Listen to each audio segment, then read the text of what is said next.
ओशो का स्टूडेंट्स के लिए मार्गदर्शन गहरे जीवन दर्शन से भरा हुआ है। वे केवल एकेडमिक सक्सेस ही नहीं बल्कि स्टूडेंट्स के समग्र विकास, उनकी चेतना और जीवन के प्रति उनके दृष्टिकोण पर अधिक जोर देते थे। ओशो का मानना है कि स्टूडेंट्स को शिक्षा के साथ साथ जीवन की सच्ची समझ और आत्मज्ञान की दिशा में भी बढ़ना चाहिए। ओशो ने स्टूडेंट के मार्गदर्शन के लिए कई नियम बताए हैं। पहला, नो योरसेल्फ। ओशो का सबसे पहला और महत्वपूर्ण संदेश है खुद को जानो। वे कहते हैं कि शिक्षा का उद्देश्य केवल बाहरी दुनिया की जानकारी प्राप्त करना नहीं होना चाहिए बल्कि आत्मज्ञान होना चाहिए, यानी सेल्फ को जानना। जब आप अपने भीतर की शक्तियों और कमजोरियों को जानेंगे तभी आप जीवन के किसी भी क्षेत्र में सफलता प्राप्त कर सकेंगे। आत्मज्ञान के बिना बाहरी ज्ञान अधूरा होता है। प्रत्येक चीज को उत्सव की तरह लें। ओशो के अनुसार पढ़ाई को भी एक उत्सव की तरह लेना चाहिए। जब आप पढ़ाई कर रहे हो तो उसे बोझ या दबाव नहीं समझना चाहिए बल्कि आनंद और उत्साह के साथ देखना चाहिए। अगर आप पढ़ाई को आनंदमय बना लेंगे तो आप उसमें अधिक ध्यान लगा पाएंगे और बेहतर परिणाम प्राप्त कर पाएंगे। उदाहरण के लिए किसी स्टूडेंट को हिस्ट्री सब्जेक्ट बहुत ही बोरिंग और उबाऊ लगता है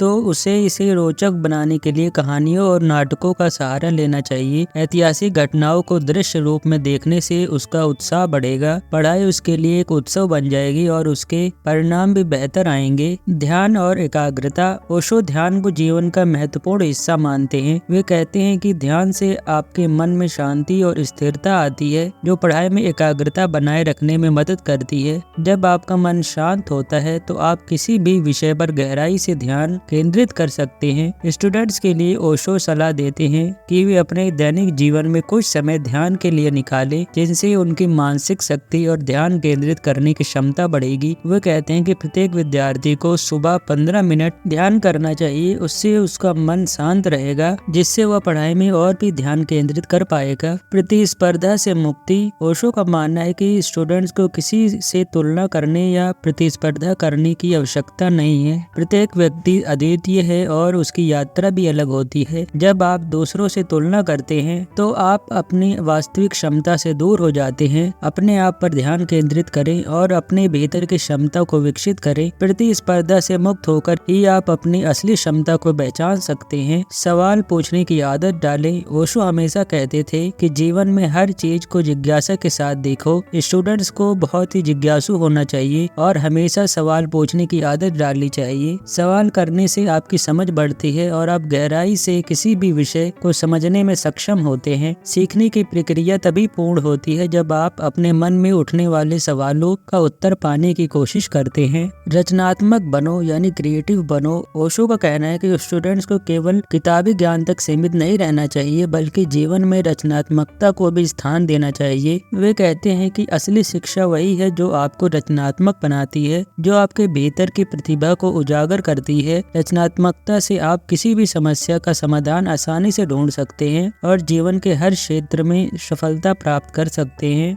असफलताओं से न डरें। ओशो कहते हैं असफलताएं जीवन का हिस्सा होती हैं और उनसे डरना नहीं चाहिए। असफलता से आप सीखते हैं, बढ़ते हैं और अपनी गलतियों को सुधारते हैं। वे कहते हैं कि असफलताओं से घबराने के बजाय उसे एक सीख के रूप में देखना चाहिए। जब आप असफलता को खुले दिल से स्वीकार करते हैं तब आप इसमें छिपे हुए सबक को समझ पाएंगे। ओशो के विचारों में छात्रों के लिए शिक्षा केवल ज्ञान प्राप्त करने का साधन नहीं है बल्कि यह एक यात्रा है जिसमें आत्म जागरूकता, ध्यान, रचनात्मकता और स्वतंत्रता को महत्वपूर्ण स्थान दिया गया है। ओशो के अनुसार जब छात्र इन सिद्धांतों को अपनाएंगे तभी वे न केवल शिक्षा में बल्कि जीवन में भी सच्ची सफलता और संतोष प्राप्त कर पाएंगे। दोस्तों, अगर आप ओशो के डिस्कोर्सेस सुनना चाहते हैं, पढ़ना चाहते हैं तो आप ओशो वर्ल्ड वेबसाइट पर विजिट कर सकते हैं। उम्मीद आपको वीडियो पसंद आया होगा। धन्यवाद।